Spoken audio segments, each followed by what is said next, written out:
শ্যামকানু মহন্তৰ ঘৈণীয়েক অনিতা ডেকা এইকেইদিন খুব বেছি আসলে শক্তিশালী হৈ উঠা আমি দেখিছো যে ইলেকশন যোৱাৰ লগে লগে শ্যামকানু মহন্তৰ ঘৈণীয়েক এনেকে শক্তিশালী হৈ যোৱাৰ কাৰণটো কি বাৰু এইকেইদিন দেখিছো সাংঘাতিক ধৰণে তেওঁ মিডিয়াত ডাঙৰ ডাঙৰ ভীমৰ ভাষণ দি আছে যে বিশ্বৰ দৰবাৰত শ্যামকানু মহন্ত আৰু এই তেওঁৰ ঘৈণীয়েকে জুবিন দাক প্ৰতিষ্ঠা কৰা এনেকুৱা ধৰণৰ কথা বতৰা শুনি আছো মানে অসমৰ ৰাইজ কিন্তু বুৰ্বক নহয় দেই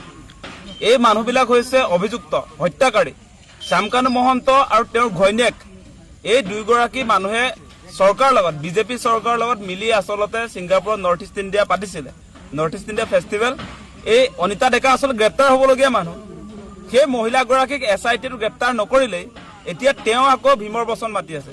তেওঁ 6-4 কুবাই আছে এইকেইদিন আমি দেখি আছো আমি মৰি যোৱা নাই সেই কথাটো কৈ থলো আপুনি এনেকে সংবাদ মাধ্যমত আহি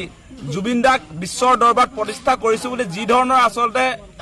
বক্তব্য দাঙি ধৰিছে নহয় অসমৰ ৰাইজ বৰ্তমান ক্ষুভিত হৈ আছে আপোনাক কিন্তু সঁচাকৈ কৈছো যে এনেকুৱা বক্তব্যৰ পৰা বিৰত থাকক যে কোনো কাৰণতে এনেকৈ জুবিন দাক আপোনালোকে প্ৰতিষ্ঠা কৰিছে বুলি কেতিয়াও নকব জুবিন গাৰ্গে নিজস্ব প্ৰচেষ্টাৰে 40,000তকৈ বেছি গান গালে 18টাতকৈ বেছি ভাষাত গান গাইছে বিশ্বৰ দৰবাৰত ইতিমধ্যে জুবিন গাৰ্গ প্ৰতিষ্ঠিত আৰু জুবিন দাক আপোনালোকে প্ৰতিষ্ঠা কৰিছে বুলি যিটো কথা কৈছে নহয় এনেকুৱা ফটোৱা লেকচাৰ যাতে নিদিয়ে ভৱিষ্যতে তাৰ কাৰণে খকিয়াই দিছো আৰু দ্বিতীয় কথাটো হৈছে যে হিমন্ত বিশ্ব শৰ্মাৰ লগত শ্যামকানু মহন্ত পৰিয়ালৰ যে এটা ঘনিষ্ঠ সম্পৰ্ক আছে সেই কথাটো আজি স্পষ্ট ৰূপত প্ৰকাশ পাইছে কাৰণ ইলেকশ্যনৰ পাছতে শ্যামকানুৰ ঘৈণীয়েক শক্তিশালী হৈ উঠিছে ইলেকশ্যনলৈকে কিবা কথা বতৰা তেওঁলোকে বন্দবস্ত আছিলে ইলেকশ্যনলৈকে তেওঁলোকে কথা নকয় ইলেকশ্যনটো শেষ হৈ গ'ল এতিয়া কথা মুখ মেলিছে এতিয়া লম্ফজম্ফ কৰিবলৈ আহিছে ডাঙৰ ডাঙৰ কথা ক'বলৈ আহিছে তেওঁৰ কি স্বামী এই কি বুলি কয় ফেষ্টিভেল মহন্ত বোলে হত্যাকাৰী নহয় হত্যাকাৰী হয় নে নহয় অসমৰ ৰাইজে দেখিছে জুবিন দাই ৰুগীয়া গাড়ী ছিংগাপুৰলৈ এই শ্যামকানু মহন্তৰ হেঁচাৰ কাৰণে যাবলগীয়া হৈছিলে আৰু আমি দেখিছো নহয় শ্যামকানু মহন্তই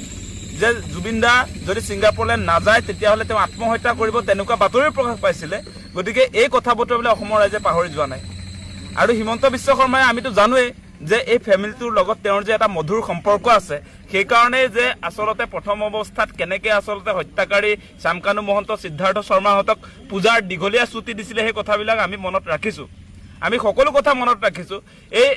যে ছিংগাপুৰত থকা যিবিলাক আসলতে একাংশ হত্যাকাৰী আছিলে এই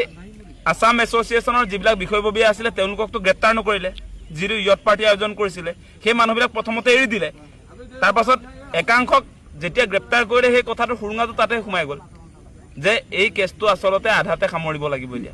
কাৰণ হত্যাকাৰীৰ মাজতো তেওঁ ক্লাছিফিকেশ্যন কৰি পেলালে একেটা গ্ৰুপৰ একাংশক তেওঁ ধৰিলে আৰু বাকীখিনিক এৰি দিলে গতিকে কোনো কাৰণতে এনেকৈ জুবিন দাই ন্যায় নাপায় সেই কথাটো আমি আৰম্ভণিৰ দিনটোৰ পৰা কৈ আছোঁ আৰু এই গোটেই তদন্ত প্ৰক্ৰিয়াটোত যিহেতু হাই কমিশ্যন অফ ইণ্ডিয়া বিজেপি চৰকাৰৰ কোনো আসলতে বিভাগ এই তদন্তৰ আওতাটোলৈ নাহিলে